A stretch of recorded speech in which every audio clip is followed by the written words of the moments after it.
말씀 보도록 하겠습니다. 열왕기하 2장 12절에서부터 14절까지입니다. 엘리사가 보고 소리 지르되 내 아버지여 내 아버지여 이스라엘의 병거와 그 마병이여 하더니 다시 보이지 아니하는지라.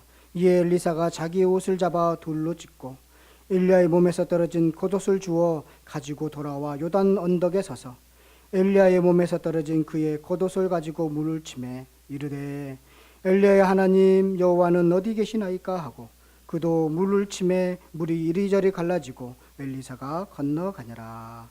아멘. 제목을 한번 따라해 보겠습니다. 기적을 체험케 한 이유.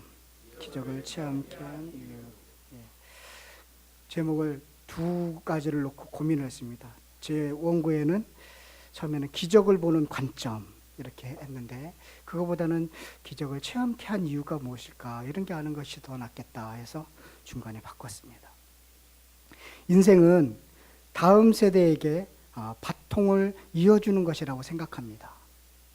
각자 사람에게는 그 사람만이 달려간 구간이 있고 다음 구간은 다음 사람이 달려가는 것입니다. 그래서 사람은요 각자에게 주어진 그 구간에 최선을 다하는 것이 바로 인생이 아닌가 저는 그냥 개인적으로 생각해 봤습니다. 성경을 보면 하나님은 아무리 위대한 지도자라도 그 지도자에게 주어진 구간만 달려가도록 했습니다. 구약을 대표하는 인물이라면 모세와 엘리야를 뽑을 수 있습니다. 하나님으로부터 율법을 받고 민족의 지도자인 모세는요 여호수아에게 바톤을 이어줬습니다. 또 선지자를 대표하는 엘리야는 엘리사에게 바톤을 건네주고 자기 구간만 달려갔습니다. 그리고 하나님 나라에 갔습니다. 모세와 엘리야가요 이 바통을 건네줄 때 공통점이 있습니다. 체력이나 영역이 떨어지지 않았다는 사실입니다. 모세가 가나안 맞은편 모압 평지에서 생을 마감했는데 그때 보면요 눈이 흐려지지 않고 기력이 쇠하지 않았다고 기록하고 있습니다. 대단한 체력과 영역을 갖고 있다는 것입니다. 마치 이런 것과 비슷합니다. 우리나라 상황으로 좀 말하자면 제주도에서 시작해서요 막 걸어서 고생해서 어디까지 왔냐면 노량진까지 왔습니다. 노량진에서 보니까 시청이 훤히 보입니다. 이제 한강만 건너가면 됩니다. 게다가 지금 모세는 충분히 건널 수 있는 체력과 지도력과 영역을 다 갖고 있습니다. 그런데 하나님이 모세에게 야 이제 됐다. 여호수아에게 넘기고 너는 노량진에서 인생을 마감해. 네 묘자리는 여기야. 네가 아닌 여호수아가 한강을 건너가서 시청에 들어갈 거라. 그렇게 얘기를 합니다. 자, 이 이야기를 들었을 때 모세가 얼마나 서운했을까요? 사람은 누구나 끝을 보고 싶어 합니다. 업적을 남기고 싶어 합니다. 그런데 멈추라고 합니다. 또 자신을 볼 때요 충분한 능력도 체력과 영역을 다 갖고 있다고 생각할 때는 그런 이야기가 얼마나 서운하게 들렸을까요? 이런 상황에서요 모세가 가나안 땅에 들어가고 싶지 않았을까요? 들어가고 싶었겠죠. 그러나 모세는요 고집을 부리지 않았습니다. 여호수아에게 바톤을 넘기고 그 자리에서 마감을 합니다. 엘리야도 마찬가지입니다. 마지막 여정을 기록하고 있는 열왕기하 2장을 보면 오늘 본문을 읽었는데요 엘리야가 체력이나 영역이 떨어지지 않았다는 것을 알게 됩니다. 길갈이나 베델이나 여리고로 이렇게 순회하면서 선지자 생도들을 돌아보는 모습을 보면 쉽게 짐작할 수 있습니다. 절대로 체력이 때나 영역이 떨어지지 않았습니다. 또 불을 내리게 했던 그 엘리야는요 옷을 들어서 요단강을 딱 쳤는데 요단강이 갈라지는 아주 영역이 아직도 그대로 능력이 갖고 있었습니다. 그런데 하나님은 엘리야에게 너는 너의 구간은 여기까지야 라고 말을 합니다. 이 말을 들었을 때 엘리야도 모세처럼 서운하지 않았을까요? 사실 엘리야는요 하나님으로부터 마지막 사명을 아직 마치지 않은 상태입니다. 지금 아람에는 하사엘이라는 장군이 그대로 있습니다. 그리고 북이스라엘에는 예후라는 장군이 있습니다. 그들이 아합과 북이스라엘을 어떻게 징계할지를 보고 싶지 않았을까요? 마지막을 보고 싶었을 것입니다. 그러나 엘리야는 하나님을 원망하거나 서운하다고 하지 않습니다. 하나님이 이만하면 충분하다고 할 때 그는 순종으로 마지막 길을 떠납니다. 그리고 엘리사에게 바통을 건네줍니다. 하나님은 엘리사에게 갑절을 능력을 주어서요 그 일을 계속하도록 합니다. 우리가 할 일은 우리에게 주어진 구간만 열심히 달려가면 된다는 사실을 우리는 모세와 엘리야를 통해서 배우게 됩니다. 그런데 이런 하나님의 스타일을 몰라서 어려움을 겪는 교회나 단체나 회사들을 보게 됩니다. 이런 면에 있어서 제가 섬겼던 사실 우리 그 성실교회는 우리 설립자인 우영 목사님 때문에 제가 목사가 다시 됐는데, 신학 공부를 다시 하게 됐는데 65세에 조기 은퇴하셨습니다. 그리고 부목사로 18년 동안 이렇게 잘 섬기는 부목사에게 그 바톤을 건네주었습니다. 원로 목사님의 큰아들은요, 저처럼요 도봉구의 새성실교회라는 이름으로 개척해서 대학에서 강의하면서 지금 열심히 목회하고 있습니다. 성경에 순종하면 되는데 욕심을 이끌리는 경우가 많다는 것입니다. 그래서 고생하는 것들을 많이 보게 됩니다. 가정에서도 마찬가지입니다. 가정에서도 모세와 엘리야의 스타일에 대해서만 잘 연구하고 따라간다면 고부간의 갈등이 저는 해결될 거라고 보게 됩니다. 내 구간은 여기고 우리 며느리 구간은 여기다 라고 서로 인정하고 그렇게 바톤을 이어줄 마음만 갖고 있다면 충분하게 갈등이 해결될 거라고, 하나님의 스타일대로만 가면 충분히 해결됐다라고 저는 보게 됩니다. 이런 면에서 모세와 엘리야가 하나님의 말씀에 얼마나 철저하게 순종했는지를 알 수 있습니다. 쉽지 않은 결단을 내렸음을 알게 됩니다. 조금만 더 하면 이름을 남기고 영광의 자리를 차지할 수 있는 상황이었는데 그들은 순종으로 인생을 마감합니다. 참 본받아야 할 모범인 것 같습니다. 남양주 성실교회도 이런 전통을 이어가고 싶습니다. 그래서 다음 세대에게 좋은 전통을 이어가는 그런 교회가 되었으면 좋겠다라고 한 주 동안 그렇게 생각해 왔습니다. 사실 엘리야와 엘리사는요, 목회의 스타일이나 설교 내용이 다릅니다. 엘리야는 그의 성격상 하나님의 영광을 나타냈습니다. 심판의 하나님을 가르쳤습니다. 그래서 엘리야의 사역은 징계를 선포하고 회개를 촉구합니다. 그것을 가르치기 위해서 가뭄도 내리고 불도 내리고 또 바알 선지자들을 막 죽이기도 합니다. 하나님의 영광을 나타내는 사역을 했습니다. 이를 통해서 아합과 이스라엘 백성에게 여호와 하나님이라는 사실을 선포하고 있습니다. 바알이 하나님이 아니라, 아세라가 하나님이 아니라 여호와가 하나님인데 그분이 복을 주신다는 것을 엘리야는 그렇게 강력하게, 좀 강하게 그렇게 선포하는 목회 스타일이었습니다. 그러니까 바알과 아세라를 찾지 말고 하나님을 찾아야 된다라고 강조하고 있습니다. 이처럼 사실은요, 엘리야라는 이름도 그런 뜻입니다.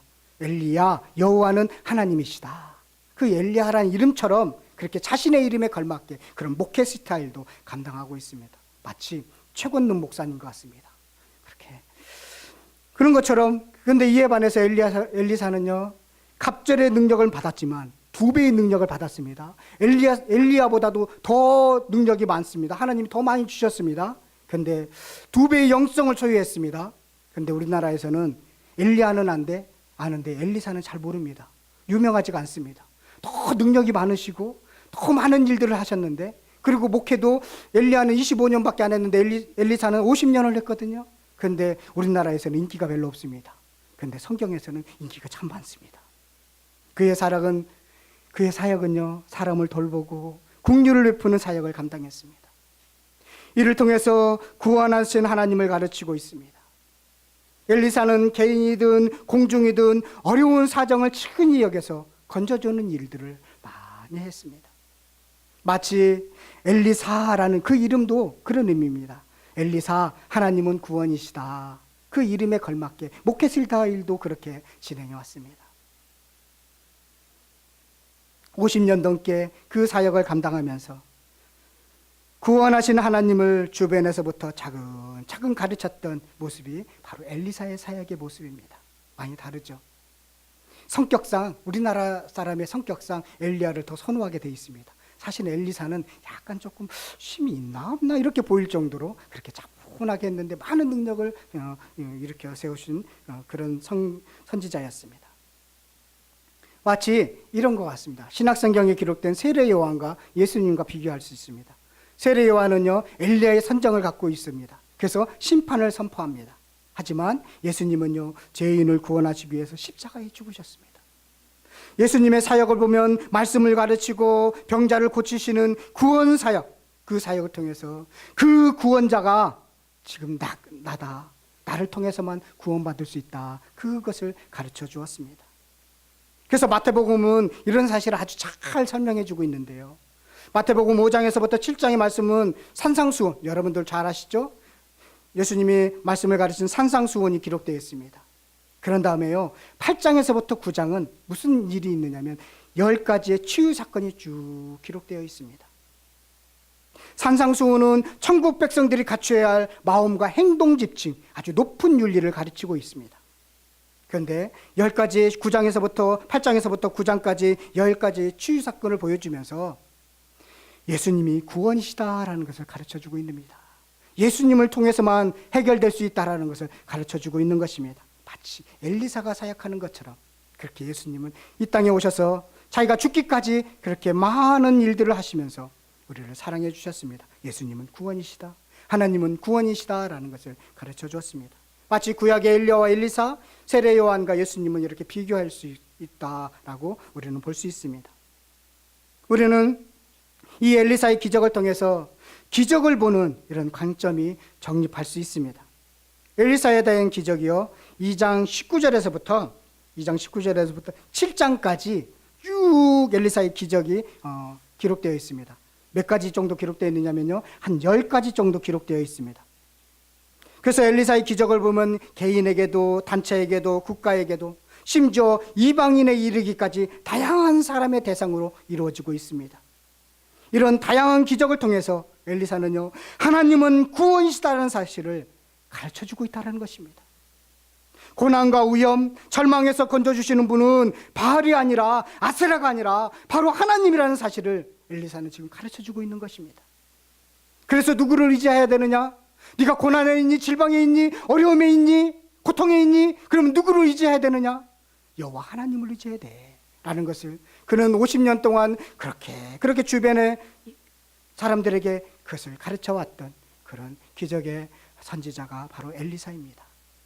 오늘은 이런 기적의 내용을 간단하게 쭉 보면서 기적은 어떤 관점으로 우리가 봐야 되는지, 지금 이 시대에 우리는 기적에 대해서 어떤 관점을 보여야 되는지를 한번 나눴으면 좋겠습니다. 우리 기적의 내용들을 보면요, 첫 번째 기적은 2장 19절에서부터 25절, 22절까지 기록되어 있습니다. 뭐냐면 해로운 물을 고쳐주는 기적입니다. 그 여리고에는요, 땅은 좋았는데 물이 별로 안 좋았습니다. 그래서 토산이, 곡식이 어느 정도 다 익을 때 되면 다 떨어져 버립니다. 힘이 없어서. 그래서 늘 고통 속에 그 여리고 사람들이 당했습니다. 그래서 그 문제를 가지고 엘리사에게 찾아왔습니다. 그랬더니 엘리사가 물의 근원에다가 소금을 뿌려서 해결했다. 여호와는 구원이시다라는 사실을 보여주고 있습니다. 이게 첫 번째 기적입니다. 자, 두 번째 기적은 3장에 기록되어 있습니다. 3장에 기록되어 있는데 3장 전체가 두 번째 기적입니다. 뭐냐면 이제는 어떤 일이 있었느냐면 이스라엘과 남유다와 그리고 에돔이 한 연합군을 해서 모압을 치려고 합니다. 전쟁을 일으키려고 합니다. 무슨 일이 있었느냐면 이전에 아합 시대에는 이 모압이 조공을 바쳤습니다. 많은 양의 조공을 바쳤는데 이제 여호람이 왕이 되니까 조공을 안 바칩니다. 나 너희들한테 똘마니 못하겠어 라고 하니까 이 감히 어디서 까불어 해서 여호람이 이렇게 연합군을 꾸려서 조직해서 이제 모압을 치려고 합니다. 그만큼 아합은 정치를 잘했고 여호람은 정치를 못했다는 것입니다, 사실은. 자, 그런데 어떻게 그 모압을 치려고 하느냐면 에돔, 모압, 암몬이라고 있어요. 이게 이스라엘이 있으면 에돔, 모압, 암몬이 있는데 그 연합군을 구성해서 이 에돔 지역을 통해서 모압을 치려고 합니다. 이 지역은 산악지대입니다. 좀 거칠고 힘든 길입니다. 그래서 이 모압이 이쪽으로는 오지 않겠지, 이쪽 요단강을 건너서 쳐들어오겠지라고 거기가 경비하는데 거꾸로 이렇게 치고 올라갑니다. 그렇게 계획을 세우고 나서 세 개의 연합국이 이제 막 쭉 갑니다. 한 10일 정도 지나니까 물과 모든 곡식이 물이 떨어졌습니다. 자, 사막에서 광야에서 치명적인 것은 물인데 물이 떨어져 버렸습니다. 그러니까 이 여호람이 무슨 얘기를 하느냐면, 아이고 여호와 하나님이 우리를 여기서 죽이려고 합니다. 그렇게 원망을 합니다. 처음에 보통 북이스라엘은 아합도요, 전쟁에 나가기 전에 물어보고 갔어요. 이 전쟁이 이게 이길 거냐 말을 거냐 선지자한테 물어보고 갔습니다. 그런데 여호람 이 전쟁은요, 묻지도 않고 갑니다. 자기가 시작해갖고 자기가 남유다 여호수아 왕도 이렇게 우리 함께 합시다, 에돔 왕도 이렇게 합시다 해갖고 잘 조직해갖고 갔습니다. 자기가 조직했습니다. 자기가 계획 세워서 갔습니다. 그런데 어려움을 만났습니다. 아주 심각한 어려움을 만났습니다. 그러니까 누구를 원망합니까? 하나님을 원망합니다. 하나님을 원망하면서 뭐라고 하느냐면요. 3장 10절을 한번 가서 보도록 하겠습니다. 한번 3장 10절을 가서 한번 읽어보도록 하겠습니다. 열왕기하 3장 10절입니다. 큰 소리를 읽도록 하겠습니다. 시작.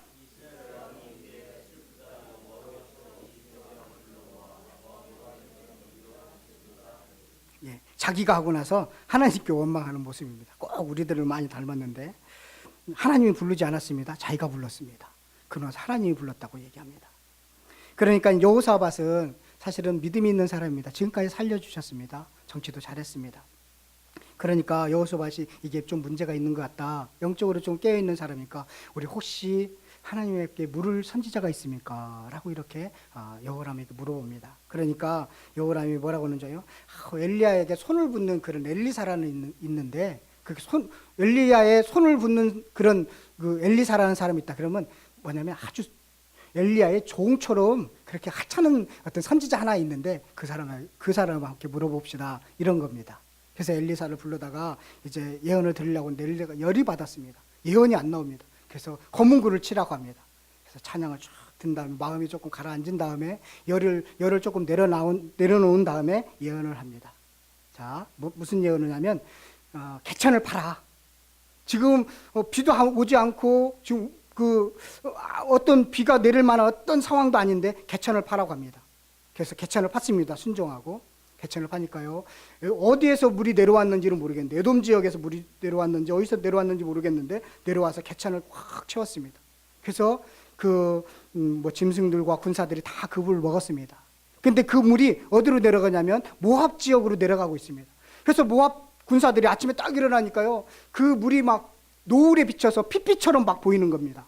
피피처럼 보여요. 저놈들이 자기 세계 연합군을 차렸더니 자기들끼리 싸웠나 보다. 그래서 지금 핏물이 흐르는가 보다. 그렇게 착각을 하게 되었습니다.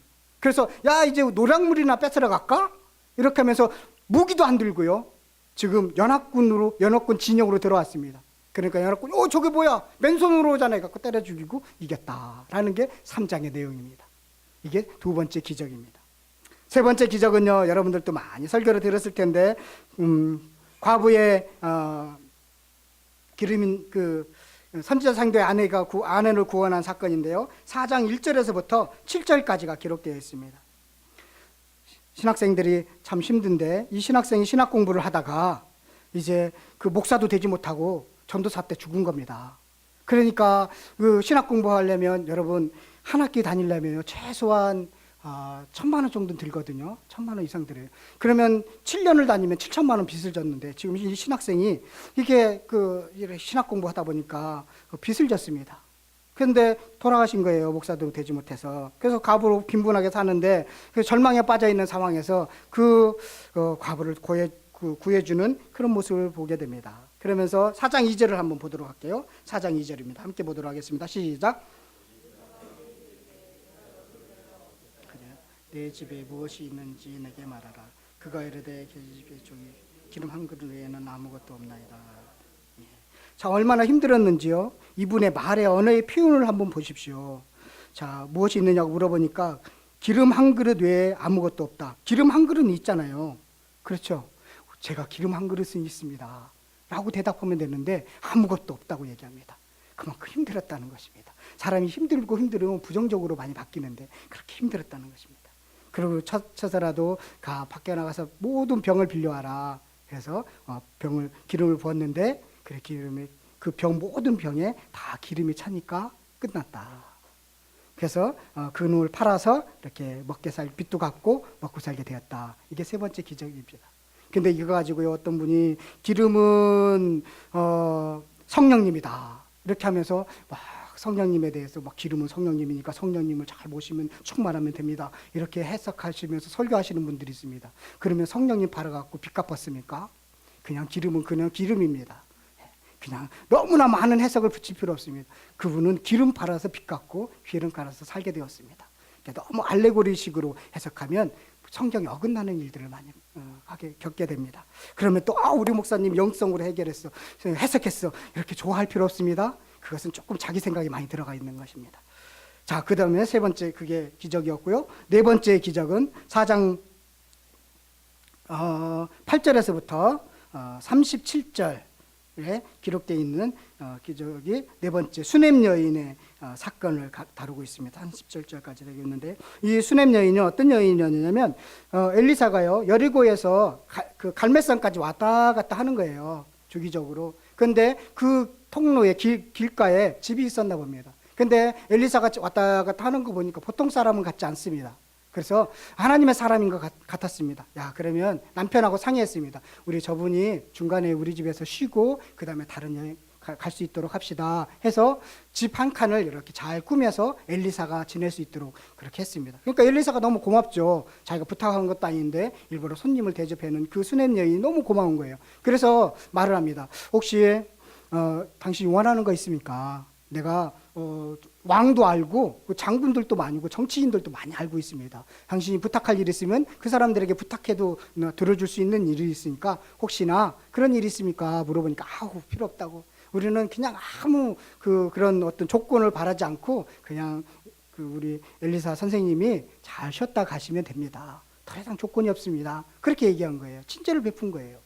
그런데 그 엘리사와 함께 다니는 그 사환이 있습니다. 게하시라는 사환이 있었는데 그 알아보니까 자식이 없어요. 그렇게 친절하게 사는데 자식이 없이 그렇게 나이가 많이 됐습니다. 그래서 내가 당신한테 수넴 여인을 불러다가 당신 자식이 없으니까 자식을 주겠습니다. 그랬더니 수넴 여인이 무슨 말을 하냐고, 내가 지금 나이가 몇 살인데 애를 갖느냐고 그런 얘기를 합니다. 제가 우리 아내한테 가끔마다 우리 셋째 한번 해볼까 하면 지금 무슨 나이, 지금 내가 나이가 어떻게 되느냐고 그런 얘기하는 거와 똑같습니다. 그래서 그러냐고 그러면서 엘리사가 내년에 애가 날 겁니다. 그렇게 하고 집에 나왔습니다. 근데 1년이 됐더니 진짜 애가 생겼습니다. 그 아이가 잘 크고 있었습니다. 근데 어느 날 이 아이가 아버지가 농사를 짓는데 그 논에 가더니 아이고 머리야 두통이 왔나 봅니다. 그때는 아스피린을 줬어야 되는데 그때 아스피린이 없어갖고 그런지 머리야 그러니까 이 아빠가 야, 너 집에 엄마한테 가봐라. 햇빛이 쬐서 그런가 보다. 그래서 엄마한테 갔는데 조금 있다가 죽어버렸습니다. 그 자식이. 늦게 얻은 자식이 죽었으니 얼마나 가슴이 아프겠습니까? 그래서 이 수넴 여인이요, 그 아이를 엘리사가 머무는 그 침대 위에다가 높여놓고 아무에게도 알리지 않고 내가 지금 그 남편한테 엘리사를 만나러 가야 되겠습니다. 그랬더니 그 남편이 아니 지금 무슨 절기도 아니고 그 만날 필요도 없는데 왜 갑니까? 그랬더니 내가 꼭 일이 있어서 좋은 일이니까 갔다 오겠습니다. 그러니까 잘 숨긴 거 정말로 지혜로운 아내이죠. 남편이 걱정할까 봐 모든 걸 숨겨놓고 그러고 나서 갑니다. 엘리사에게 갑니다. 엘리사, 내가 당신한테 애를 달라겠습니까? 내가 당신한테 무슨 조건을 바란 게 있었습니까? 그렇게 죽고 나서 나한테 왜 고통을 줍니까? 그러면서 발에 엎드려서 통곡을 합니다. 그러니까 이게 엘리사가 심각해서 게하시한테 야, 너 지금 내가 지팡이를 가지고 그 아이 위에다 올려놔라. 빨리 가라. 누가 중간에서 인사해도 인사도 받지 말고 빨리 가서 그 아이가 올려놔라. 그렇게 하고 나서 이제 수넴 여인한테 당신도 가십시오. 그러니까 이 수넴 여인이 나는 죽어도 못 갑니다. 당신이 가지 않는 한 나는 이 자리에서 한 발짝도 움직일 수가 없습니다. 그렇게 때를 씁니다. 여러분 기도할 때 이런 때도 필요합니다. 때를 쓸 때도 필요한데 그러니까 엘리사가요 같이 갑니다. 같이 가서 죽어있는 그 아들을 살려주는 그런 기적의 모습이 바로 수넴 여인의 사건입니다. 그게 4장 8절에서부터 37절까지 이렇게 기록되어 있습니다. 우리 그 살리는 방법도 좀 특이한데 어떻게 이렇게 했는지 모르겠습니다. 34절 35절을 한번 볼까요? 한번 읽어보도록 하겠습니다. 34절 35절입니다. 시작. 자기 눈을 그의 눈에 자기 손을 그의 손에 대고 그의 몸에 엎드리니 아이의 살이 차자 따뜻하더라. 엘리사가 내려서 집 안에서 한 번 이리저리 다니고 다시 아이 위에 올라 엎드리니 아이가 7번 재치기 하고 눈을 뜨는지라. 그래서 살았습니다. 그 자녀를 살려준 하나님 구원이신 하나님인 것을 가르쳐주고 있습니다. 그 다음에 또 다른 기적은요 38절에서부터 41절까지 있는 기적입니다. 뭐냐면 이제 독이 있는 국물에 선지자생들이 이제 먹으려고 하니까 뭐 이런 잡초 이런 풀들을 뜯어다가 국을 끓여서 먹으려고 하는데 거기에 독이 있었습니다. 그래서 가루를 뿌려서 해독하는 이야기. 하나님은 구원이시다라는 것을 알려주고 있습니다. 그게 5번째 기적입니다. 6번째 기적은 42절에서부터 44절까지 기록되어 있는 사건입니다. 뭐냐면 어떤 사람이요 처음 거둔 곡식으로 가지고 빵 20개하고 채소를 가져왔습니다. 그리고 신학교에 온 거예요. 선지자생도 왔는데 거기에 학생들이 100명이나 됩니다. 턱없이 모자르죠. 그렇다고 해서 엘리사 혼자 먹기에는 이건 안 될 것 같아서 엘리사가 다 생도들에게 먹여라. 그랬더니 이제 아니 우리가 지금 100명이나 되는데 이거 가지고 어떻게 먹겠습니까? 라고 했는데 다 먹고 남았다. 그런 오병이의 기적과 같은 그런 사건이 이곳에 있었습니다. 이게 6번째 기적입니다. 하나님은 먹여주시고 입혀주시는 구원이시다라는 것을 가르쳐주고 있는 것입니다. 그게 6번째 기적이고요. 7번째 기적은 5장 전체에 나와 있는 나하만 장군의 사건입니다. 여러분 너무나 잘 알죠? 나하만 장군. 이 나하만 장군은 이방인입니다.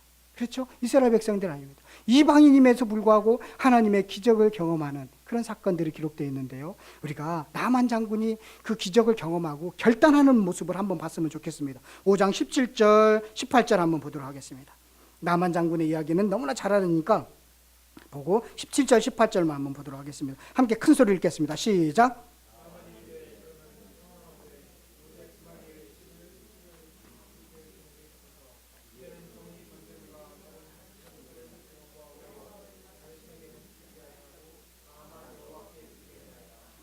오직 한 가지 일이 있사오니 여호와께서 당신의 종을 용서하시기를 원하나이다. 곧 내 주인께서 림몬의 신당에 들어가 거기서 경배하며 그가 내 손을 의지하심에 내가 림몬의 신당에서 몸을 굽히오니 내가 림몬의 신당에서 몸을 굽힐 때에 여호와께서 이 일에 대하여 당신의 종을 용서하시기를 원하나이다 하니 뭐냐면요. 흙을 조금 달라. 이제 그걸 보면서 여호와 하나님을 경배하겠다. 그런데 한 가지 부탁한 게 있습니다. 제가 장군입니다. 그 나라의 장군인데 우리 왕을 모시고 림몬의 신당에 들어가서 제사를 드릴 때가 있습니다. 그러면 왕을 부축해서 이렇게 하다 보면 저도 절을 하게 되는데 그 절은 저희 본심이 아닙니다. 신하로서 왕을 섬기다 보니까 그렇게 할 수 있습니다.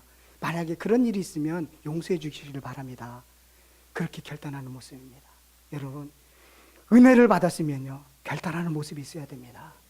신앙 양심을 속이지 않겠다는 결단이 있는 모습이 바로 은혜 받은 사람들의 모습입니다.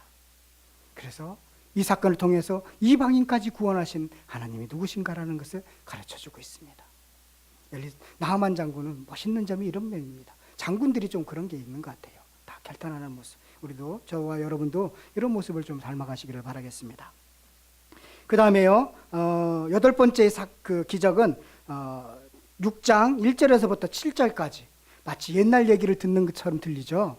6장 1절에서부터 7절까지 무슨 일이 있었느냐면 엘리사 이제 신학생 생도들이 거처가 좀 좁았어요. 그래서 좀 집을 넓히려고 합니다. 숙소를 넓히려고 하는데 도끼를 하나 빌려왔습니다. 지금은 도끼는 10,000원이면 가서 살 수 있을 텐데 10,000원 좀 넘으려나요? 좀 가서 살 수 있었을 텐데 그때는 도끼가 이스라엘의 뭐 한 지역에 하나 정도 있을 만한 정도로 아주 귀한 물건이었습니다. 도끼가. 그런데 어떻게 도끼질을 하다가 그게 물에 빠졌습니다.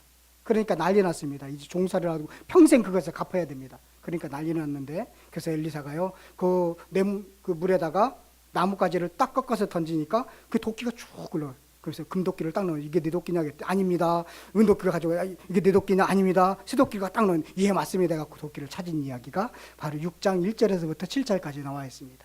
그러면서 이것 가지고 또 이렇게 설명합니다. 나무는 예수님이 십자가입니다. 아닙니다. 그냥 나무입니다. 그냥 나무 던져서 도끼를 찾아오게 되었습니다. 이것이 8번째 기적입니다.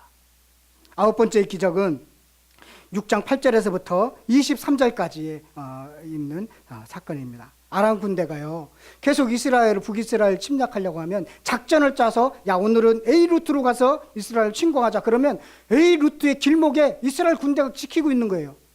그래서 그럼 우리는 B 루트로 이번에는 가서 침략을 하자. 그러면 또 B 루트에 가서 이렇게 지키고 있는 거예요. 그래서 이게 아람 왕이 야 이게 문제가 있다. 이게 우리 중에 누가 내통하는 자가 있는가 보다. 그랬더니 아닙니다 왕이시여. 이스라엘은 엘리사라는 선지자가 있는데 그 선지자는 우리가 이렇게 방에서만 얘기하는 것까지도 다 알고 있는 선지자입니다. 그렇게 얘기를 한 거예요. 그러면 그놈을 잡아 죽여야 되겠네. 말이 됩니까? 엘리사가 그것까지도 아는데 그들이 침략해 오는 거, 그들을 에워싸려고 하는 거 모르겠습니까? 그렇죠, 알겠죠. 그런데 그것도 잊어버리고 와서 포위를 합니다. 엘리사가 머물른 성을 포위합니다. 그래서 오늘 아침에 딱 나가니까 게하시가 나가니까 그 아람 군대들이 말과 병거들이 성을 다 포위하고 있습니다. 아이고 깜짝 놀랐죠. 이제 죽었구나. 그래서 막 게하시가 사환이 가서 선생님이 우리 큰일 났습니다. 이제 죽게 되었습니다. 그러니까요, 엘리사가 그 사환의 눈을 밝히니까 보이지 않는 불말과 불병거들이 그보다 더 많이 에워싸고 있는 것을 보게 됩니다. 여러분들 안 보이시죠? 불말과 불병거들이 그것이 하나님 우리를 지금 지켜주시고 계십니다. 그래서요, 엘리사가 이제 그들을 눈을 어둡게 해갖고 그 모든 군사를 어디로까지 끌고 가느냐면 사마리아성 수도까지 끌고 갑니다. 눈이 어두워갖고 막 눈이 뭐 해서 안내해갖고 거기까지 끌고 갑니다. 그러고 나서 눈을 밝히니까 지금 자기들이 이스라엘 군대에 포위되어 있습니다. 그러니까 요람이 너무 좋아갖고 선생님이요, 이 사람 이 군대를 죽일까요 말까요? 절호의 기회를 놓치면 안 되지요. 그랬더니 엘리사가 그들을 풀어줍니다. 그러면서 그 이후에 전쟁이 오랫동안 없었다는 것을 보게 됩니다. 하나님은 구원이시다라는 것을 지금 알려주고 있습니다. 마지막 사건, 마지막 기적은요, 16장 24절에서부터 7장 20절까지 오랫동안 이렇게 길게 기록하고 있는 것입니다. 아람 군대가 다시 이제 쳐들어왔습니다. 그래서 예루살렘 성을 포위했습니다. 그때의 전쟁은 포위하고 기다리는 것입니다. 그러면 곡식이 떨어지면 항복하고 나오는 것입니다. 그런데 지금 곡식이 떨어져서요, 무슨 일이 생겼느냐면 서로 옆집의 자식들을 삶아먹게 됩니다. 그래서 둘이 옆집과 그 아줌마끼리 서로 합의합니다. 오늘은 네 자식을 먼저 삶아먹고 내일은 우리 자식을 삶아먹자. 그렇게 약속을 한 겁니다. 그러나서 자기 자식을 삶아먹었습니다. 그러니까 허기가 이렇게 없어지니까, 눈이 밝아지니까 그게 보인 겁니다. 그래서 우리 자식 못 주겠다 해갖고 고발 나오는 그런 사건들도 있고, 그렇게 가난 기근에 휩쓰이게 됩니다.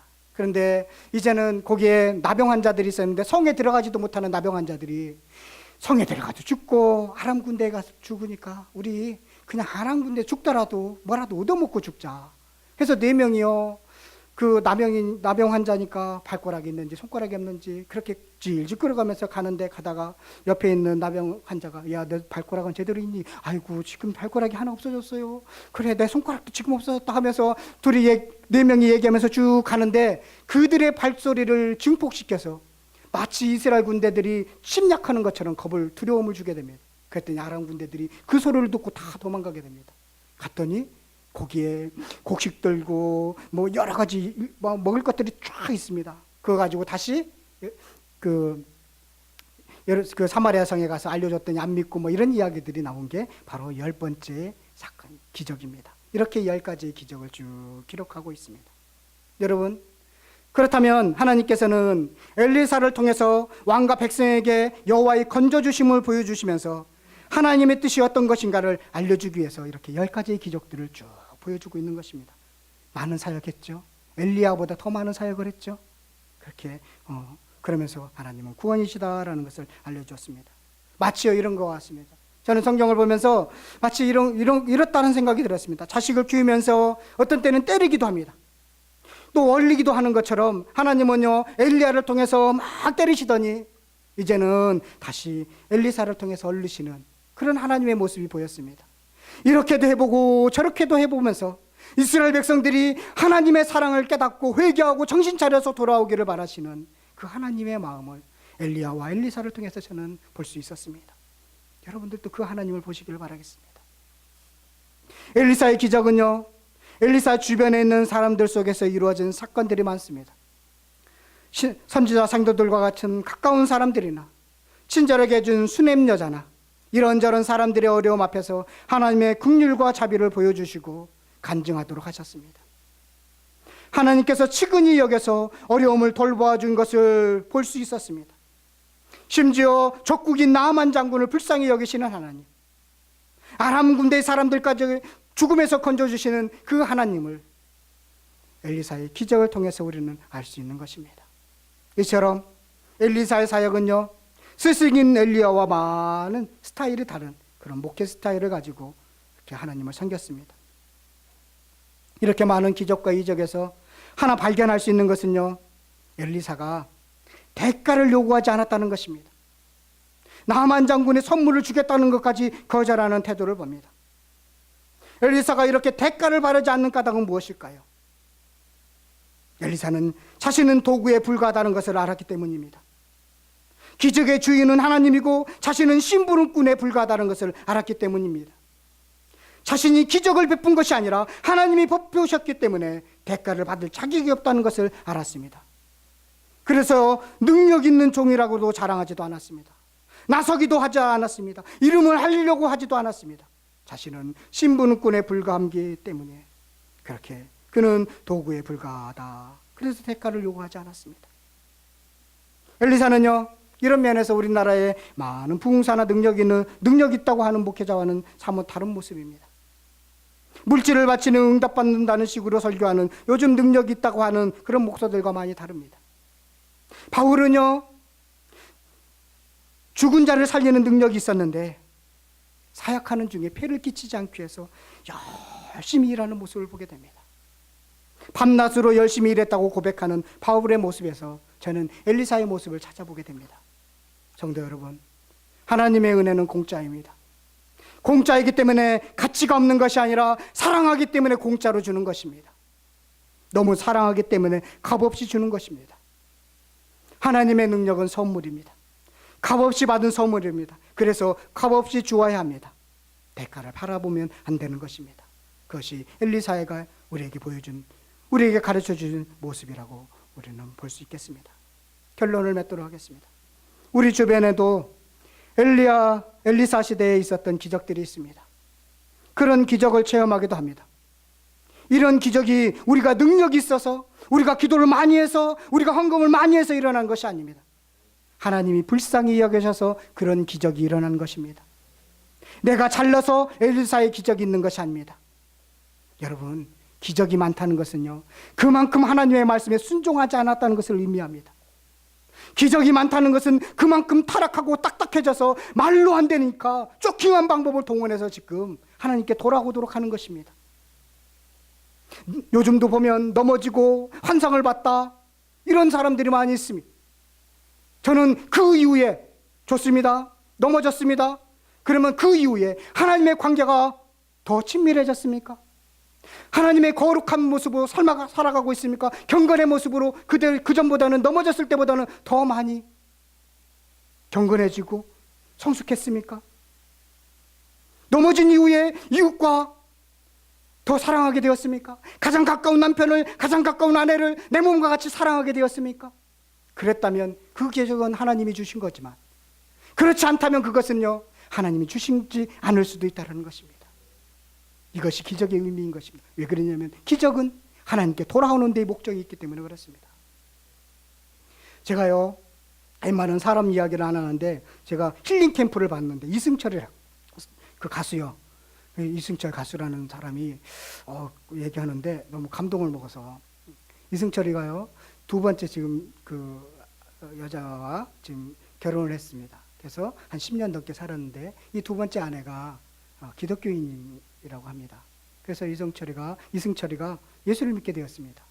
그래서 변화가 되었습니다. 요번 마지막 7절에 보면 CCM도 하나 부릅니다. 그래서 그전에는 무슨 연습을 하면 아주 까다로웠답니다. 맞아, 안무를 한다면 100번까지 시키고, 될 때까지 시키고, 음향 조그마한 것도 잡아내고 막 야단치고 막 그랬답니다. 근데 요즘은 그거 됐니? 라고 표현합니다. 야! 라고 했던 사람이 이렇게 존칭어를 사용하고, 아, 그래, 좀 쉬어. 아이, 그래, 괜찮아. 라고 하면서 부드러워졌다고 합니다. 화를 많이 안 낸다고 합니다. 변화됐다고 합니다. 근데 자기는 지금 평생 먹고 살 만큼 돈을 벌었다고 합니다. 그런데 노래 부르려야 될 목적이 생겼다고 합니다. 그것은 뭐냐면, 자기가 아프리카에 1년에 하나씩 학교를 지어주기로 했는데 10개를 지어주기로 약속했다고 합니다. 그래서 노래를 불러야 된다고 그렇게 얘기를 하더라고요. 변화된 모습입니다. 진짜 기적입니다, 그것이. 고로 기적이 없이 살아가는 것이 더 큰 기적이라는 것을 체험하는 것입니다. 하나님으로부터 더 사랑받은 증거가 바로 그렇게 살아가는 것입니다. 여러분, 믿음의 조상인 아브라함에게 기적이 많았습니까? 순종의 삶을 살았던 이삭에게 기적이 많았습니까? 진짜 기적은요, 주님과 친숙하게 동행하는 것입니다. 동행하였더니 형통하였다는 삶을 사는 것이 진짜 기적인 것입니다. 만약 우리 주변에 그런 기적을 보시거나 겪게 되면 모든 기적이 하나님께 돌아오기를 바라는 하나님의 뜻이 담겨 있다는 사실을 기억하시고 자신과 주변을 돌아보시는 겸손함을 지니시기를 바랍니다. 하나님을 더 의지하고 하나님만 바라보기를 원하시는 것을 기억하시기를 바랍니다.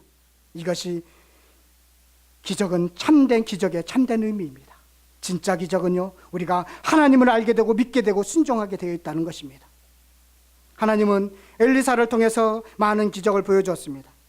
많은 기적을 보고 이스라엘 백성들이 회개하고 돌아오기를 바라고 계셨습니다. 하지만 나병으로 고난을 겪었던 이방인 나만 장군만 회개했을 뿐, 여호람이나 이스라엘 백성들이 이런 엄청난 기적을 겪고도 회개하지 않습니다. 이것을 바라보고 계시는 하나님의 입장을 한번 생각해 보시기를 바라겠습니다. 기적을 볼 때 그 기적을 통해서 돌아오기를 바라시는 하나님의 입장을 좀 보시기를 바라겠습니다.